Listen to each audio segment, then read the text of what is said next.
Hello नमस्कार। आप सभी का स्वागत है मेरे चैनल में।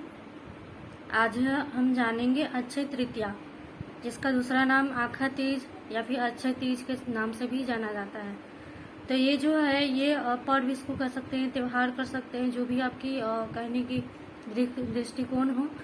तो ये जो है साल में एक बार आती है, बैसाख मास में शुक्ल पक्ष की तृतीया तिथि को ये दिन आता है। इस दिन रोहिणी नक्षत्र की प्राप्ति होती है। रोहिणी नक्षत्र जो अत्यंत ही शुभ शुभ नक्षत्र के दृष्टि में देखा गया है। तो इस साल 2022 में अक्षय तृतीया जो है आपको 3 मई 2022 दिन मंगलवार को सुबह 5 सवा 5 के बाद जो प्राप्त हो रही है, वो अगले दिन यानी 4 मई को 7 बजे तक प्राप्त हो रही है। तो में मूल रूप से 3 मई को ही मनाई जाएगी अक्षय तृतीया, और उस दिन रोहिणी नक्षत्र की प्राप्ति हो रही है। उस दिन सूर्य जो है वो उच्च राशि में स्थित है, और चंद्र राशि जो है वो भी अपनी उच्च की राशि में स्थित है। तो मिला जुला के वाकई में ये जो दिन होता है ये बहुत ही शुभ होता है। और इसको जो है अक्षय, अक्षय का मतलब जिसका क्षय नहीं होता है, अक्षय, क्षय का मतलब डिस्ट्रॉयड, वही जिसका डिस्ट्रॉयड कभी हो नहीं सकता है। तो इस दिन दान का विशेष महत्व है, स्नान का महत्व है, पूजा पाठ धर्म या फिर किसी खास चीज को लेकर के संकल्प करने का बहुत ही खास महत्व है। लेकिन क्या होता है कि अगर यही अक्षय तृतीया रोहिणी नक्षत्र में तो प्राप्त होती ही है, लेकिन अगर वो दिन सोमवार या शुक्रवार को प्राप्त होती है तो अपने आप में अत्यंत ही शुभ कार्य होती है। लेकिन यहाँ पर थोड़ी सी शुभता जो है वो कम हो जा रही है, क्योंकि दिन मंगलवार है। तो मंगल जो है वो कहीं ना कहीं उतना शुभ तो है नहीं, तो इसकी शुभता थोड़ी सी कम हो जा रही है। ठीक है, बाकी ये अपने आप में बहुत ही शुभ है। नक्षत्र जो है प्राप्त हो रही है, बहुत ही शुभ है। तो आप इस दिन का विशेष लाभ लें। घर में अगर आपके कोई भी काम जो है वो बनते बनते बिगड़ जा रहे हैं, घर में माहौल जो है वो मतलब एकाएक से कभी खराब हो जा रहा है, या फिर एक तरह से ये दाम्पत्य जीवन के लिए ये बहुत ही शुभ कार्य है। अगर उस दिन दाम्पत्य जीवन को लेकर के कोई ऐसा कार्य किया जाए, कोई ऐसा संकल्प किया जाए या कोई ऐसा उपाय किया जाए, तो ये बहुत ही शुभ फलदायी देता है। अक्षय, जिसका नाम ही है अक्षय। तो देखिए, अगर आपको ऐसा लग रहा है कि आपको करना चाहिए तो उस दिन आप विशेष उपाय कीजिए और इसका लाभ उठा सकते हैं। ठीक है, इसके पीछे अब एक कहानी है कि भागीरथी जो थे, भागीरथी ने कठोर तप किया था। तो उसी दिन जो गंगा जो थी उसी दिन धरती पे अवतरित हुई थी। तो भागीरथी ने कठोर व्रत तप क्यों किया था? उनके जो पितृ थे, वो पितृ जो थे वो उनके मुक्त नहीं हो पा रहे थे। उनके पितृ जो थे वो अपनी पितृ योनि में होने के बाद उनको मुक्ति नहीं मिल रही थी, और वो जो थे अपने तरफ से उनको भागीरथी को अपने तरफ से शुभता नहीं दे पा रहे थे। इस कारण जब उनके ऋषि महर्षि ने उनको बताया कि आप पितरों का तर्पण कीजिए, ठीक है, उन्होंने तर्पण किया था। तो तर्पण के लिए उन्होंने बताया था कि महादेव की शीर्ष से उतरने वाली जो गंगा होंगी उन्हीं के जल से पितृ जो है वो तृप्त होंगे, तभी आपको जो है वो मोक्ष की प्राप्ति होगी और आपके जो बिगड़े काम है वो बनने शुरू हो जाएंगे। ऐसा ही कुछ कहानी है। और इसके पीछे एक और मान्यता है, शास्त्रों में मान्यता है। कुछ दिन परशुराम जो भगवान है, जो विष्णु के जो छठे अवतार थे, उनका जो जन्म दिवस भी मनाया जाता है। तो वाकई में कहीं ना कहीं देखा जाए तो ये वाकई में बहुत ही शुभ मुहूर्त है। तो इस दिन आप सुबह सवेरे अगर गंगा स्नान बन जाए तो करिए, नहीं तो फिर घर में गंगा का जमुना का नाम लेकर के स्नान कीजिए सुबह सुबह। और उसके बाद उस दिन विशेष रूप से लक्ष्मी नारायण की पूजा अवश्य कीजिए। लक्ष्मी नारायण हर चीज में है। मैंने आपसे पहले ही कहा है कि लक्ष्मी नारायण गुरु शुक्र के कारक हैं। गुरु शुक्र क्या है? गुरु हमारे शिक्षा है, हमारा विवाह का कारक है, हमारे पुत्र हमारे संतान का कारक है। और शुक्र जो है वो हमारे दाम्पत्य का कारक है, हमारे सुख सुविधा का कारक, हमारे लग्जरियस लाइफ का कारक होता है। तो ये दोनों इन दोनों की पूजा उस दिन अवश्य करनी चाहिए आपको। इस दिन जो है वो सुबह से लेकर के दोपहर तक मतलब मुहूर्त प्राप्त हो रही है। लेकिन इसमें कहीं ना कहीं बहुत सारी और छोटी छोटी जो डेली जो रोजमर्रा के जो अशुभ मुहूर्त आते रहते हैं उसमें प्राप्त हो रहे हैं।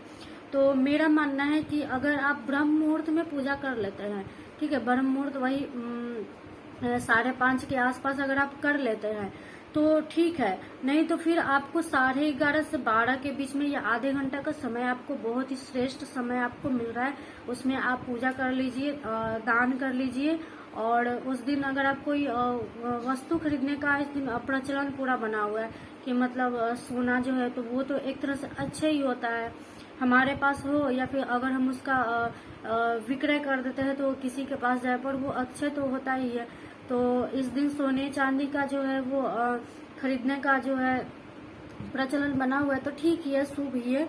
तो देखिए, अगर आप ऐसा सोच रहे हैं तो उस दिन खरीदिए, उसका घर में आना बहुत ही शुभता है। अगर संभव हो तो सुहाग से जुड़ी चीजें खरीद ले, इससे बहुत ही अच्छा फल प्राप्त होता है, इसका एक तरह से शुभ शगुन माना जाता है। तो उस दिन किसी शुभ कार्य को लेकर के आप संकल्प कर सकते हैं, कोई शुभ कार्य की शुरुआत कर सकते हैं। तो बहुत ही मतलब देखा जाए तो आप इन 11:30 से 12 के बीच में अगर आप कुछ करने की सोच रहे हैं जनहित कल्याण हेतु, ठीक है, ऐसा नहीं है कि आपके मन में किसी के लिए बुरे विचार आ रहे हैं तो वो करने नहीं, जनहित कल्याण हेतु अगर कुछ करने की सोच रहे हैं तो 11:30 से 12 के बीच में बहुत ही शुभ मुहूर्त प्राप्त हो रही है। तो आप ये संकल्प कर ले जो बहुत ही शुभ कार्य है। तो चलिए अब बात करते हैं हम दान का।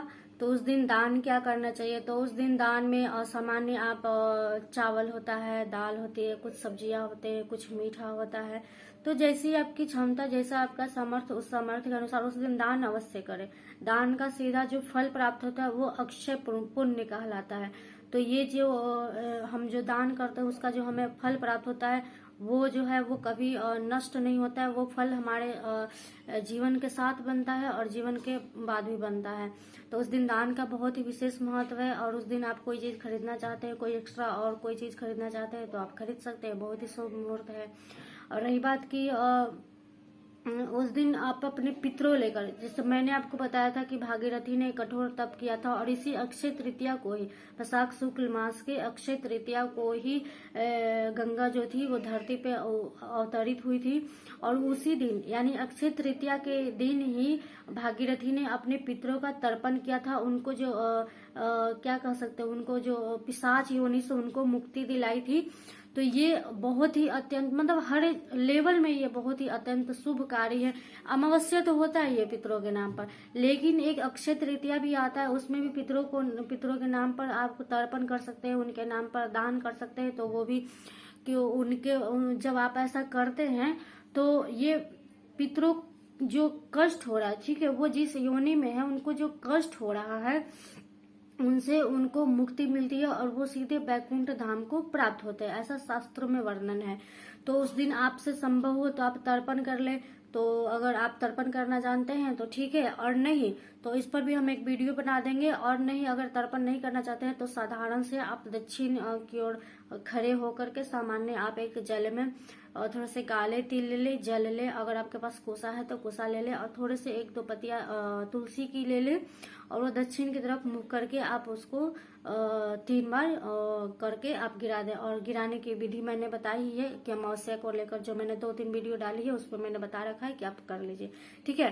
तो उस दिन तर्पण अवश्य कीजिए, पूजा लक्ष्मी नारायण की पूजा अवश्य कीजिए।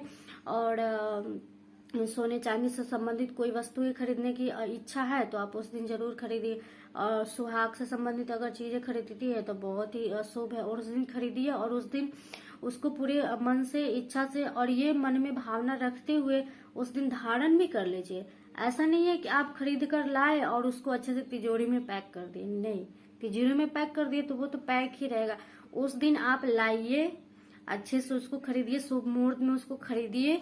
और उसी शुभ मुहूर्त में, हालांकि टाइम तो बहुत कम प्राप्त हो रही है, लेकिन अगर बन पड़े तो उसको अच्छे से मन में अच्छी कल्पना करते हुए, अच्छी भावना रखते हुए कि ये जो हम सुहाग सामग्री जो हम पहन रहे हैं ये हमारे अंतिम सांस तक हमारे शरीर पर बनी रहे, ऐसी कल्पना करते हुए, ऐसी मन में भावना करते हुए आप उसका धारण भी कर लें।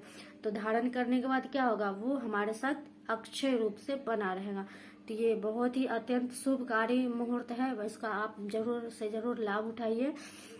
और क्या भूल रहे थे उस दिन, हाँ उस दिन पीले कपड़े आप अवश्य पहनिएगा। आप किसी भी काले रंग के सॉरी ब्राउन नीले, देखिए पीला जो है वो हर तरह से श्रेष्ठ है।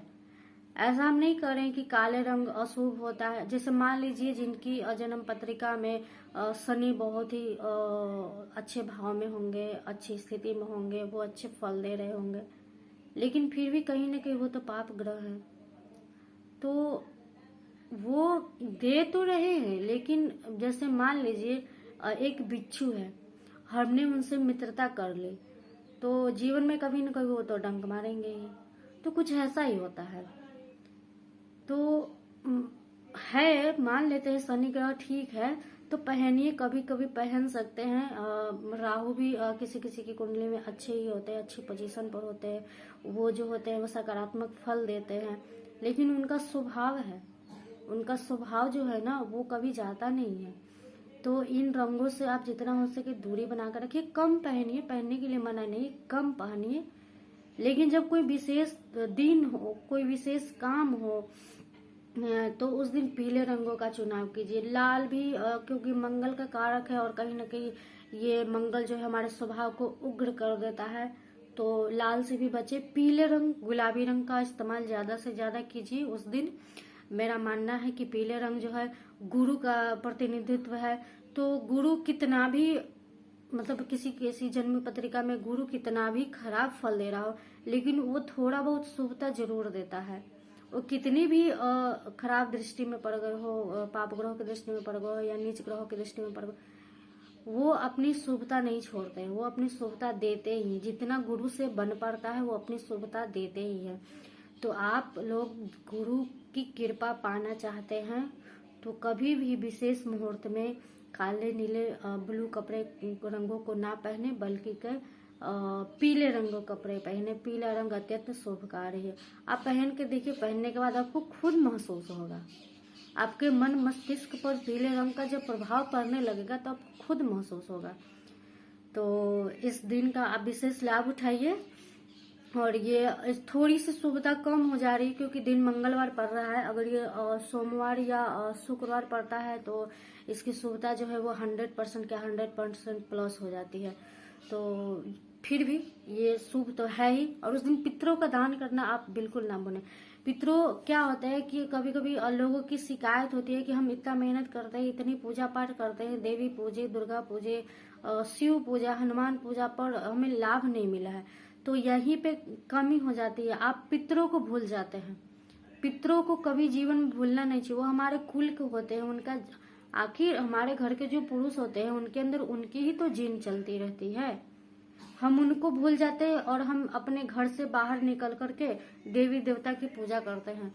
तो अपने घर के लोगों, मान लीजिए आप एग्जाम्पल ले लीजिए कि हमारे घर में हमारे कोई बड़े बुजुर्ग हैं, उनको हम इग्नोर करके घर से बाहर किसी व्यक्ति से सलाह लेते हैं, ठीक है, मान वो सलाह कारगर होगा, लेकिन कहीं ना कहीं जो बड़े बुजुर्ग होते हैं उनको इस बात का अपमान होता है, उन्हें ठेस पहुंचती है, तो कहीं ना कहीं उनके मन में हमारे लिए थोड़ी बहुत तो क्रोध आ ही जाता है कि हमको इग्नोर कर रहे हैं और बाहर लोगों से पूछ रहे हैं। तो उनकी कृपा हम पर बनी रहे, इसलिए हम पितरों को निमित्त जल दान करते हैं, तर्पण करते हैं और अन्न दान करते हैं। उनकी कृपा हम पर बनी रहे। कहा जाता है कि हमारे कष्टों को सुनने वाले और हमारे कष्टों को हरने वाले सबसे पहले पितृ होते हैं, उसके बाद देवी दुर्गा, हनुमान, शिव होते हैं। तो इनको ना भूले, इनको पहले आप प्रसन्न रखें। और इनको प्रसन्न करने के लिए कुछ ज्यादा करने की आवश्यकता नहीं होती है, बस अमावस्या के अमावस्या आप इनको जलदान कीजिए, इनके निमित्त अन्न दान कर दीजिए। और जब पितृपक्ष आता है तो उस समय तो किया ही जाता है 16 दिनों तक। बाकी अक्षय तृतीया को इनके निमित्त अगर आप तर्पण कर देते हैं और इनके निमित्त दान कर देते हैं तो वो अक्षय होता है। वो आजीवन उनकी कृपा हमारे ऊपर, हमारे घर के पुरुष जो होते हैं, हमारे पति होते हैं, हमारे पुत्र होते हैं, या फिर जो हमारे ससुर होते हैं, उनके ऊपर उनकी जो होती है आजीवन उनकी कृपा बनी रहती है। तो देखिए, करके देखिए, अच्छा लगता है और इसकी शुभता जरूर मिलती है। आप करके देखिए, आपको खुद महसूस होगा।